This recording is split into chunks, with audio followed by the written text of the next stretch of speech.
ನಡಿ ಈಗ ಶುರು ಮಾಡೋಣ. ಕೇಸರಿಯಿಂದ ಮನೋಲ್ಲಾಸ ಮನಸ್ಸು ಮತ್ತೇರಿ ಕುಣಿದಾಡಿದೆ ನೋಡು, ಮನಸ್ಸು ಮತ್ತೇರಿ ಕುಣಿದಾಡಿದೆ ನೋಡು. ಕ್ಷಣ ಕ್ಷಣವೂ ಆಚರಿಸಿ ಕೇಸರಿ ಹಬ್ಬ. ವಿಮಲ್ ಬಾಯಲ್ಲಿ ಹೇಳಿ ಕೇಸರಿ.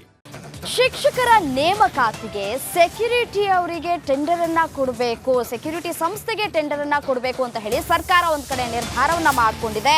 ಮಕ್ಕಳ ಶಿಕ್ಷಣದ ಜೊತೆ ಚೆಲ್ಲಾಟ ಆಡ್ತಾ ಇದೆಯಾ ಸರ್ಕಾರ ಅನ್ನುವಂತಹ ಪ್ರಶ್ನೆ ಈಗ ಉದ್ಭವ ಆಗಿದೆ. ಬಿಬಿಎಂಪಿ ಶಾಲಾ ಕಾಲೇಜು ಶಿಕ್ಷಕರ ನೇಮಕಕ್ಕೆ ಟೆಂಡರ್ ಅನ್ನ ಕರೆಯಲಾಗಿದೆ.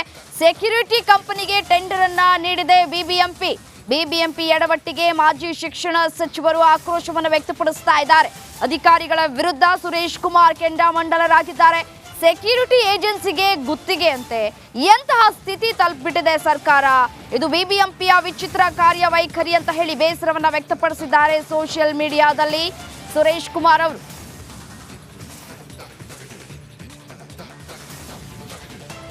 ಶಾಲೆಗಳ ಹೊರಗುತ್ತಿಗೆ ಶಿಕ್ಷಕರ ನೇಮಕಾತಿಗೆ ಇದೀಗ ಸೆಕ್ಯೂರಿಟಿ ಏಜೆನ್ಸಿಗೆ ಬಿಬಿಎಂಪಿಯವರು ಪ್ರಾವಿಷನ್ನ ಕೊಟ್ಟಿರುವಂಥದ್ದು. ಈ ಹಿಂದೆನೂ ಕೂಡ ಮಾಜಿ ಶಿಕ್ಷಣ ಸಚಿವರಾಗಿದ್ದಂತಹ ಸುರೇಶ್ ಕುಮಾರ್ ಅವರು ಈ ಬಗ್ಗೆ ಟೀಕೆಯನ್ನು ಮಾಡಿದರು. ಯಾವುದೇ ಕಾರಣಕ್ಕೂ ಗುಣಮಟ್ಟದ ಶಿಕ್ಷಣ ಬೇಕು ಅಂತ ಹೇಳಿದ್ರೆ ಸೆಕ್ಯೂರಿಟಿ ಏಜೆನ್ಸಿಗೆ ಕೊಡೋದ್ರಿಂದ ಯಾವ ರೀತಿ ಎಲ್ಲಿಗೆ ಹೋಗಿದೆ ನಮ್ಮ ಶಿಕ್ಷಣ ವ್ಯವಸ್ಥೆ ಅಂತಲೂ ಕೂಡ ಆಕ್ರೋಶವನ್ನು ಹೊರಹಾಕಿದ್ರು.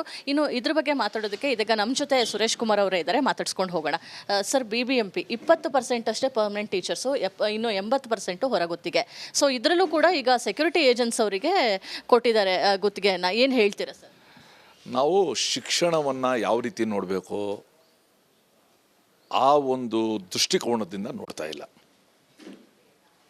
ಈಗ ಶಿಕ್ಷಕರ ಒಂದು ಆಯ್ಕೆ ಮಾಡೋದಕ್ಕೆ ಅಥವಾ ನೇಮಕಾತಿ ಮಾಡೋದಕ್ಕೋಸ್ಕರ ಇವರು ಡಿಟೆಕ್ಟಿವ್ ಏಜೆನ್ಸಿಗೆ, ಸೀಕ್ರೆಟ್ ಏಜೆನ್ಸಿಗೆ ಮತ್ತು ಇನ್ವೆಸ್ಟಿಗೇಟಿಂಗ್ ಏಜೆನ್ಸಿಗೆ ಕೊಡ್ತಾ ಇರೋದು ನಗೆಪಾಟ್ಲಿನ ಹಾಸ್ಯಾಸ್ಪದ ವಿಚಾರ.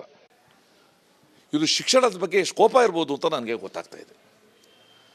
ಮೊದಲೇ ಬಿಬಿಎಂಪಿ ಶಾಲೆಗಳಿಗೆ ಬರೋರು ಭಾಳ ಸಮಾಜದ ಅತ್ಯಂತ ಆರ್ಥಿಕವಾಗಿ ಹಿಂದುಳಿದ ವರ್ಗದ ಕುಟುಂಬದವರು.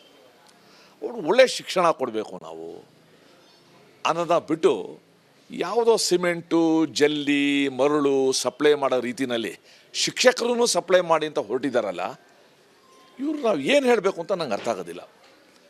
ಈ ವಿಚಾರ ನನಗೆ ಸುಮಾರು 6-8 ತಿಂಗಳ ಹಿಂದೆ ಗಮನಕ್ಕೆ ಬಂತು.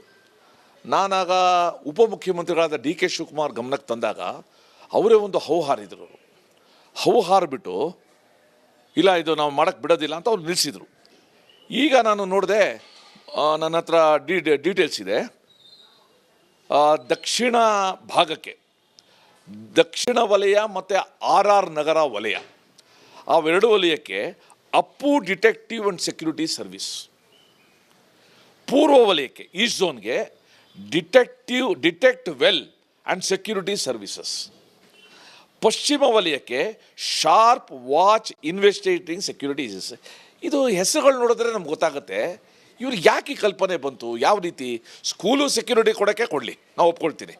ಆದರೆ ಇದನ್ನು ಮಾಡೋದು ಯಾರು ಒಪ್ಕೊಳ್ದಿರೋ ಮಾತು. ಈಗಲಾದರೂ ಕೂಡ ಡಿ ಕೆ ಶಿವಕುಮಾರ್ ಅವರು ಸ್ವಲ್ಪ ಇದರ ಕಡೆ ಗಮನ ಕೊಟ್ಟು ತಕ್ಷಣ ಈ ಹುಚ್ಚು ಪ್ರಯತ್ನವನ್ನು, ಈ ಹಾಸ್ಯಾಸ್ಪದ ಪ್ರಯತ್ನಕ್ಕೆ ಕೊನೆ ಹಾಡಬೇಕು. ಮಕ್ಕಳ ಶಿಕ್ಷಣದ ಜೊತೆ, ಮಕ್ಕಳ ಭವಿಷ್ಯದ ಜೊತೆ ದಯವಿಟ್ಟು ಚೆಲ್ಲಾಟ ಆಡಬಾರ್ದು ಅಂತ ನಾನು ಆಗ್ರಹಿಸ್ತೇನೆ.